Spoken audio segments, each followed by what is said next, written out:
Everyone, welcome and welcome back to my channel. So last video में हमने बात करी थी कि हमें अपने जो प्रिपरेशन है एमपीपीएससी प्रीलिम्स की उसको स्टार्ट करना है बहुत जल्दी। तो मैंने बात की थी कि हमको सबसे पहले एमपीजीके से स्टार्ट करना है। एमपीजीके में हमें क्या पढ़ना है, ट्राइब्स पढ़नी है और एमपी की ज्योग्राफी पढ़नी है। तो अभी एक सवाल ये उठता है कि एमपी की ट्राइब्स के लिए हमेशा कन्फ्यूजन पैदा होता है कि हम कौन सी बुक प्रेफर कर सकते हैं उसके लिए, कि कौन सी बुक इसके लिए बेस्ट है और क्या पढ़ना चाहिए, क्या इससे क्वेश्चन फंसेंगे या नहीं फंसेंगे। तो पहली बात ये है कि किसी भी बुक से क्वेश्चन फंसेंगे या नहीं फंसेंगे ये मैटर नहीं करता है।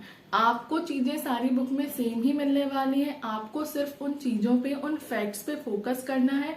जो आपके पास बुक है उसको बहुत अच्छे से पढ़ना है, ठीक है। तो अब देख लेते हैं, मेरे पास परीक्षा धाम है, दूसरी है यूनिट 10 के लिए निर्माण आईएएस की मध्य प्रदेश की जनजातियां। ये मेरे ख्याल से आप सभी के पास ये दोनों बुक्स होंगी ही होंगी, ठीक है। तो एमपी की जो ट्राइब्स थी वो जब पिछले बार जब पेपर हुआ था तो लोग काफ़ी इस पे चर्चाएं हुई कि भाई इस किताब से नहीं आया, उस किताब से नहीं आया। तो ऐसा नहीं होता है कि किसी किताब से क्वेश्चन बनते किताब से ही, वो हमें नहीं पता कि उनका सोर्स क्या होता है, ठीक है। तो हमें तो फोकस करना है अपनी चीज़ों पे कि हम अपनी चीज़ों पे हम कितना पढ़ सकते हैं, कितना याद कर सकते हैं। तो निर्माण आईएएस की बुक ऐसी है जिसको अगर आपके पास समय ज़्यादा है, अगर कम समय है, आप 1 महीने में प्रिपरेशन कर रहे हो तो ये बुक आपके लिए नहीं है। आपको सिर्फ परीक्षा नाम पे जाना चाहिए। अगर आपके पास समय है, अभी हमारे पास 3 महीने हैं, इसलिए मैंने आपको बोला कि ये आप सबसे पहले उठाओ क्योंकि आप मल्टीपल रिवीजन कर पाओगे, ठीक है। तो ये बुक इसलिए आपको पढ़नी है क्योंकि इसमें एमसीक्यूज आपको बहुत अच्छे से दिए गए हैं और हर ट्राइब के बारे में डिटेल में दिया गया है। तो आप इसको अच्छे से पढ़ सकते हो। कंफ्यूजिंग बहुत है क्योंकि काफ़ी सारे फैक्ट्स एंड डेटाज इसमें दिए हुए हैं। तो अगर स्टार्टिंग से अभी से लेके चलोगे तो ये बुक आप अच्छे से कंप्लीट कर पाओगे। और आप चाहो तो अगर आपको नहीं पढ़ना, आपने ये ट्राइब्स वाली बुक नहीं खरीदी है तो आप फिर इसी से पढ़ो ट्राइब्स, इससे भी आपको कोई प्रॉब्लम नहीं जाएगी। इसमें भी सफिशिएंट दिया हुआ है। थोड़ा डिटेल में तो पढ़ना पड़ेगा क्योंकि अलग से हमें यूनिट दी गई है। जैसे कि हम आयोग के समय, कमीशन के समय अलग से पढ़ते थे क्योंकि हमारे पास पहले भी तो कमीशंस थे ना, लेकिन उसको हम अलग से पढ़ा करते थे, ठीक है।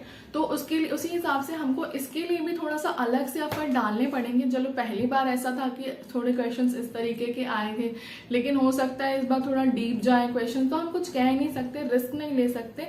इसलिए ये बुक ना काफ़ी सारी चीज़ें कवर करती। निर्माण आईएएस की जो एमपी मध्य प्रदेश की जनजातियों वाली बुक है, काफ़ी सारी चीज़ें कवर करती है बहुत अच्छे से। इन्होंने सारी ट्राइब्स को बहुत अच्छे से समझाया है, अच्छे से फैक्ट्स कवर किए हैं और पीछे एमसीक्यूज भी दिए हुए हैं कि किन एग्जामों में कितने क्वेश्चंस आए हुए थे। जो अदर एमपीपीएससी के एग्जाम होते हैं उसमें ट्राइब्स के जो क्वेश्चंस आए थे वो उन्होंने दिए हुए। तो आप ये देख सकते हो, चाहो तो एक बार जाके बुक देख लो मार्केट में कि कैसी है, आप पढ़ सकते हो कि नहीं पढ़ सकते हो। पर इतना कह रही हूँ कि एग्जाम के 1 महीने पहले इसको मत उठाना। अगर अभी है आपके पास तो इसको देखना चालू कर दो, पढ़ना चालू कर दो, रीडिंग चालू कर दो।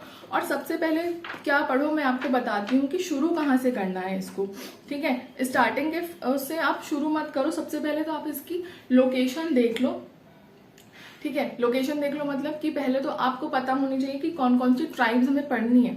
भील पढ़नी है, गोंड, बैगा, सहारिया, कोरकू, कोल, ये सारी जनजातियां हमें पढ़नी है। ये ट्राइब्स आप देख लो कि अच्छा ये ट्राइब्स है, ये एक जगह पे लिख लो।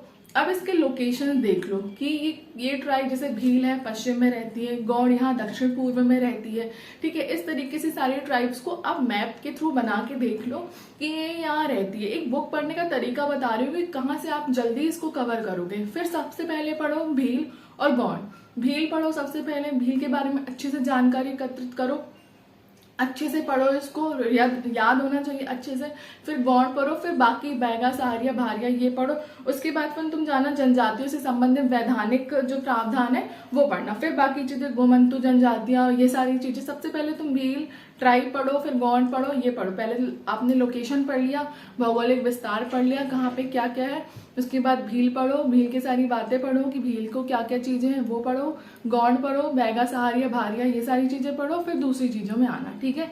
ये एक तरीका है पढ़ने का। मैप के थ्रू इसको भी पढ़ना है, कुछ भी चीज हो मैप के थ्रू पढ़ना है, इसके बारे में और मैं डिटेल वीडियो बनाऊंगी। वैसे ये बुक लिस्ट के लिए था कि कौन सी बुक प्रेफर कर सकते हैं। मेरे ख्याल से दोनों बुक ही बहुत अच्छी हैं। एमपी के ट्राइब्स के लिए मध्य परीक्षा धाम भी अच्छी है और निर्माण की बुक भी अच्छी है। अगर आपने निर्माण की नहीं खरीदी है तो परीक्षा धाम से ही पढ़ो, और अगर है आपके पास तो इसको आप पढ़ सकते हो। अच्छे से पढ़ना और लास्ट मोमेंट में मत उठाना, क्योंकि फिर एक कंफ्यूजन पैदा करती है।